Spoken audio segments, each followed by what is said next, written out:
नमस्कार, मैं हूं प्रदीप कुमार। आप देख रहे हैं पॉलिटिकल आइडिया। पॉलिटिकल आइडिया के आज के इस अंक में आप सभी दर्शकों का बहुत बहुत स्वागत है। मित्रों, आज हम बात कर रहे हैं प्रशांत किशोर की। प्रशांत किशोर ने शायद पहली बार एक ऐसा बयान दिया जिसके तहत प्रशांत किशोर ने नरेंद्र मोदी की प्रशंसा की और राहुल गांधी की आलोचना किया है। हम आज बात कर रहे हैं संविधान संशोधन 130वां संविधान संशोधन विधेयक का। 130वें संविधान संशोधन विधेयक जिसे संसद सत्र के अंतिम दिन लोकसभा में पेश किया गया और पेश करने के बाद इसे विचारार्थ संसद की स्टैंडिंग कमेटी को भेज दिया गया, जिस पर अब उम्मीद है कि अगले सत्र में इस पर चर्चा होगी। तो इसके पेश करते ही पूरा विपक्ष ने इसका जबरदस्त विरोध किया है। राहुल गांधी ने विरोध किया है, विपक्ष के नेता हैं, इसीलिए राहुल गांधी की आलोचना प्रशांत किशोर ने पहली बार की है।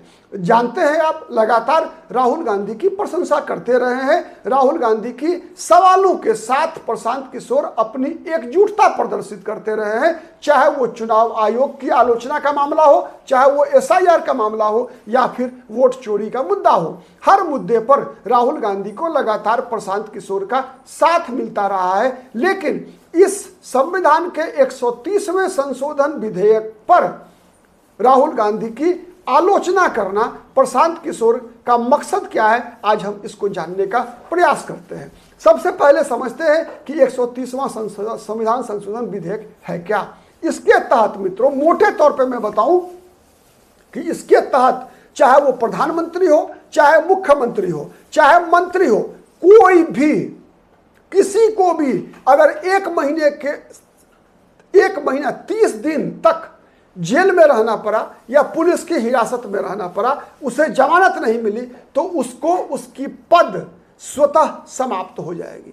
या तो वो बर्खास्त होगा 31वें दिन, नहीं अगर बर्खास्त होता है, अगर मान लीजिए कोई मंत्री है और उस मंत्री को उसका मुख्यमंत्री बर्खास्त नहीं करता है, इसका मतलब क्या होगा? इसका मतलब होगा कि स्वतः वो बर्खास्त समझा जाएगा। वही बात होती है मुख्यमंत्री के मामले में। यदि राज्यपाल ने मुख्यमंत्री को बर्खास्त नहीं किया 31वें दिन, तो मुख्यमंत्री स्वतः बर्खास्त समझा जाएगा।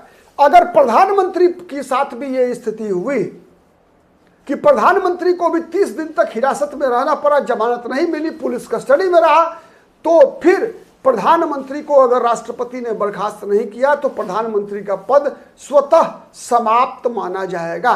ये एक ऐतिहासिक बिल बताते हुए इसको प्रशांत किशोर ने इसके लिए प्रधानमंत्री की को बहुत धन्यवाद दिया है। आप देख रहे हैं लगातार प्रशांत किशोर भी बिहार में भ्रष्टाचार के खिलाफ लगातार हमलावर हैं। प्रशांत किशोर लगातार भारतीय जनता पार्टी के, एक तरफ ये तो सिद्ध है, स्वतः सिद्ध है, सजा याफ्ता है लालू प्रसाद यादव, उन पर तो आरोप है ही।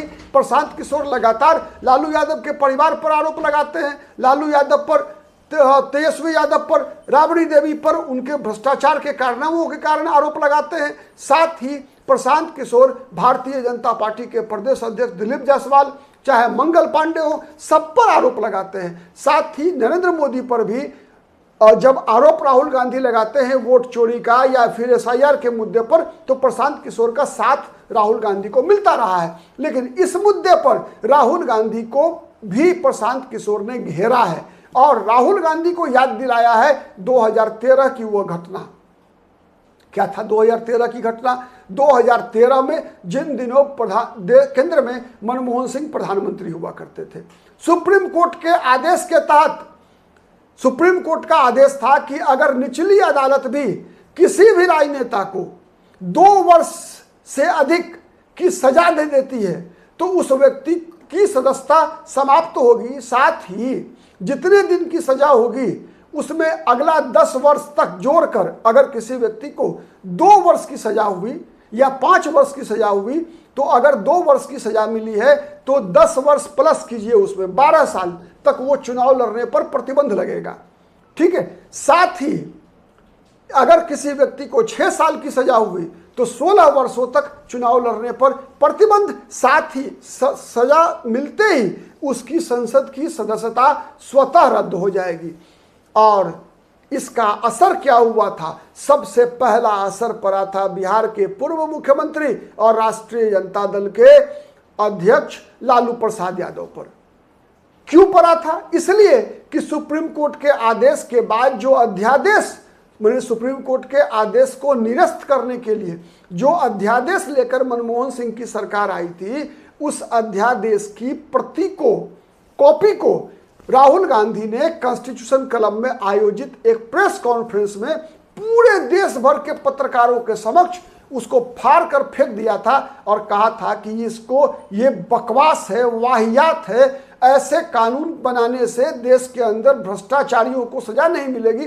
मतलब भ्रष्टाचार के खिलाफ एंग्री यंग मैन की छवि राहुल गांधी ने निर्माण किया था। राहुल गांधी के बारे में ये कहा जा रहा था उन दिनों राहुल गांधी भ्रष्टाचार से किसी भी कीमत पर समझौता करने को तैयार नहीं है, चाहे उसके फिर में लालू यादव ही क्यों ना आते हों।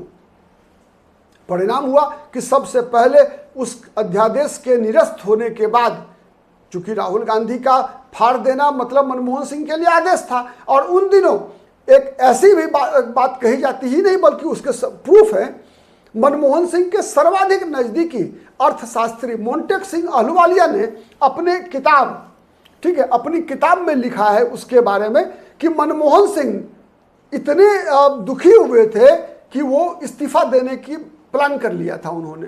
ठीक है, मोंटेक सिंह अहलुवालिया जो कि योजना आयोग के उपाध्यक्ष थे, वो अपने किताब जो back stage the story behind India's high growth speed, आपको पता है देश में आर्थिक सुधार जो हुआ, चाहे वो नरसिम्हा राव प्रधानमंत्री के कार्यकाल में हो जब वित्त मंत्री थे मनमोहन सिंह, या फिर जब मनमोहन सिंह प्रधानमंत्री बने, तो मनमोहन सिंह के साथ कदम से कदम मिलाकर चलने वाला कोई व्यक्ति था तो वो थे मोंटेक सिंह अहलुवालिया। ठीक है, मोंटेक सिंह अहलुवालिया मनमोहन सिंह के बहुत ही काफी नजदीकी रहे। तो जिन दिनों ये अध्यादेश राहुल गांधी ने फाड़ा था, उन दिनों मनमोहन सिंह अमेरिका की यात्रा पर थे, और अमेरिका में ही जब मनमोहन सिंह को यह संदेश मिला कि राहुल गांधी ने ऐसा किया है, तो मनमोहन सिंह ने इस्तीफा देने की योजना बना ली थी कि वो इस्तीफा दे देंगे, वहीं से इस्तीफा भेज देंगे। लेकिन मोंटेक सिंह अहलुवालिया ने उनको इस्तीफा देने से रोक लिया था और कहा था कि पहले स्वदेश चलिए उसके बाद। और ऐसा कहा जाता है, जो मोंटेक सिंह अहलुवालिया ने लिखा है, कि सोनिया गांधी ने उसके लिए मनमोहन सिंह को सॉरी कहा था राहुल गांधी के व्यवहार के लिए। ठीक है, तो राहुल गांधी ने उस घटना के माध्यम से भ्रष्टाचार के खिलाफ एक क्रांतिकारी, एक योद्धा की जो छवि बनाई थी, उसी छवि पर प्रशांत किशोर ने सवाल उठाया है कि आपको भ्रष्टाचारियों को सजा देने से, कुर्सी से उतार देने में आप क्यों हिचक रहे हैं, आप क्यों अपनी छवि से समझौता कर रहे हैं राहुल गांधी को। ये सलाह प्रशांत किशोर ने दिया है। तो ये एक बहुत बड़ा विषय है जिस विषय को आपके सामने रखने की आज आवश्यकता थी।